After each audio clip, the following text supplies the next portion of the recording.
So they said, the media said, that thousands of people were about to be killed in Benghazi, but they never showed us any evidence. They said that 6,000 people had been killed by the government. They said that the Libyan government was attacking its own people from the air, and Russian intelligence satellites have since shown us that this was impossible. They said that the government was hiring mercenaries from elsewhere in Africa. They never showed us the evidence. Instead, we saw the videos of black Libyans and other black Africans being lynched in public squares by NATO's ground troops, the rebels, with scores of people filming on their mobile phones and Western special forces looking on. They said that Gaddafi was hated by his people, but they never showed us the 1.7 million people in a country of 6 million in Green Square on July the 1st, or the masses in Tarhuna, in Sabha, in Beni Walid, in Sirte, and across the country who demonstrated to pledge their allegiance to their leader and to the Jamahiriya. They never showed us the masses, as I said, of ordinary men and women who had accepted the government's offer of weapons to defend their families, neighborhoods, and country from people who wished to condemn them to enslavement, to imperialism. Thank you. Thanks to Stop the War for inviting me. I visited Libya twice over the past 6 months of the crisis. The first time I was on a peace mission, and the second time I was a correspondent for Press TV, and I also did some reporting for Russia Today. I left just after the so-called fall of Tripoli, and I was there during that horrendous week of the fighting in Tripoli. Dan's, I think, really well contextualized how the war in Libya is a war on Africa. And so I'm going to, as a journalist, I'm going to talk a little bit about the role of the media. And this has been an incredible media war. Dan alluded strongly to the criminalization of the Libyan government and Gaddafi. They said they were targeting Gaddafi's military forces. They ignored the 33 children, 32 women, and 20 men who I saw buried in the small and traditional port town of Majer in Zlitan in early August. They said on August 20th or the 21st that Tripoli fell without resistance. But they didn't tell us that in 12 hours alone, 1,300 people were massacred in that city and 900 were injured.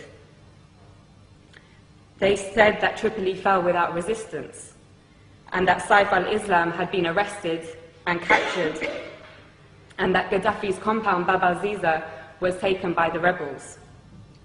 But despite that, Saif al-Islam himself showed up in the hotel where I was trapped and took a group of journalists outside to see with their very own eyes.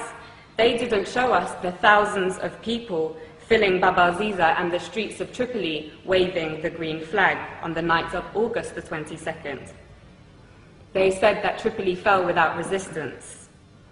But they didn't show us that in the 24 hours after those journalists from all the West's major networks had seen that site, that Bab al-Ziza alone was pounded 63 times with NATO bombs. They didn't show us how all the gatherings of the people to defend their capital from those who wished to send them back to the times of colonial puppet King Idris were attacked with missiles and Apache gunships. They didn't show us how the brave people of Abu Slim, the poorest area in Tripoli, and the staunchest area of support for Gaddafi, resisted for 5 days until on August 24th, NATO attacked anything that moved and piles of bodies lined the streets. They told us that the country was liberated. 6 weeks later, the rebels have conceded that they won't be able to move their headquarters to the capital. And that the rebels have confirmed, I think it was today, that they won't be able to take Bani Walid, and Sirte also remains strong. So, Gaddafi, mass murderer, hated by his people so much that they would beg NATO to bomb their own country, hated so much that the capital city fell without resistance. Or NATO, mass murderer, killing the Libyan masses because they would die for their leader, just like in Tripoli. I know which one we have mountains of evidence for. In fact, there is so much evidence that even the Conservative Party's own mouthpiece, The Telegraph, has been unable to hide from it. Amongst their numerous reports showing that the rebels lack the popular support that Gaddafi enjoys, one article published this week reported what I heard throughout my stay in Tripoli. A resident of Sirte, Susan Farjan, said, "We lived in democracy under Muammar Gaddafi. He was not a dictator. I lived in freedom. Libyan women had full human rights." In the same article, 80-year-old Mabruka says, "Life was good under Gaddafi. We were never afraid." Again, in the same article, another elderly lady says, "They are killing our children. Why are they doing this? For what? Life was good before." And yet another says, "Everyone loves Gaddafi, and we love him because we love Libya. Now the rebels have taken over, we might have to accept that, but Muammar will always be in our hearts."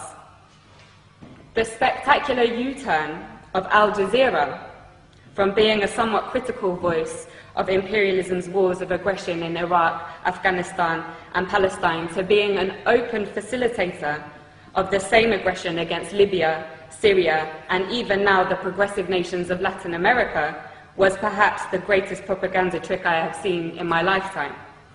Co-opting the support of their faithful Arab viewers in the West, whose voices garnered particular prominence during the fashionable so-called Arab Spring, was an important move in order to get all progressive circles in the West to join in the essential criminalization of Gaddafi, when those very circles should have, in contrast, been elevating the status of the not-so-fashionable Libyan Jamahiriya and learning from it. Now all cards are on the table. Al Jazeera's Director General Wada Kanfar has resigned following the release of WikiLeaks cables, which revealed he has been taking orders from none other than the CIA. He has been replaced by a member of the Qatari royal family, which has been heavily engaged in the war against its fellow Arab brothers and sisters in Libya. But despite the role of Al Jazeera being clear as day now, it continues to get away with the same tricks of tugging on the liberal heartstrings of westernized audiences with its stories about how people in sovereign states of the global south's greatest tragedy is their lack of Western democracy, never mind that it has failed in the West. But despite Al Jazeera's interest in championing this ideology is obviously straightforward. It hosts the United States' largest military base in the Middle East, CENTCOM, and they are, of course, close friends. Leaving the Rixos Hotel, where I had been trapped for 5 days, was the most surreal and probably the worst day of my life. It was a bad day. The safe, secure, welcoming city, full of life and warmth that I had driven through days previously had transformed.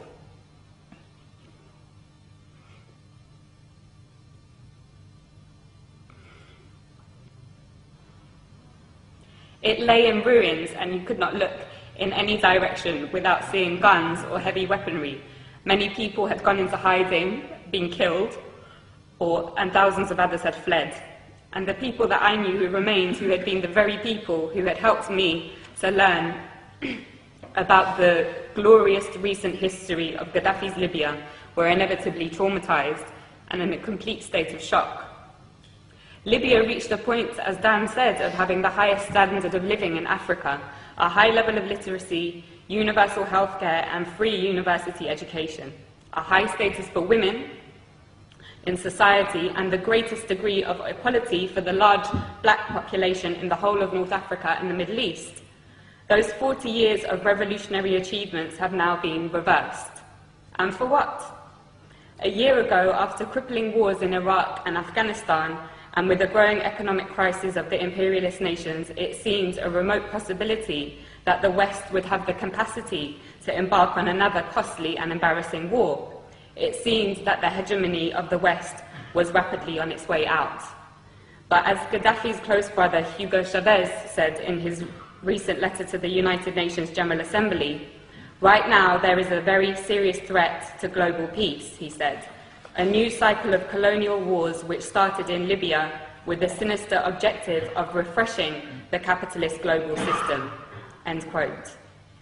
He knows that his country will be targeted in that cycle, with the very same model that they used against Libya and are now using against Syria.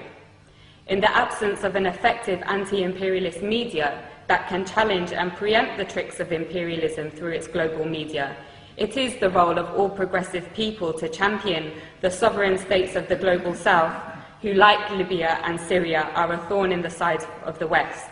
Otherwise, they will be picked off one by one to add fuel to the dying fire of imperialism. And on that note, I want to end with my wholehearted thanks to the heroic Green Libyan resistance, which continues to amaze the world in their ability to stave off the world's most powerful military machine. As Gaddafi said, not only are they defending Libya, but also Syria, Iran, Algeria, the African continent, and the entire global south. Thank you.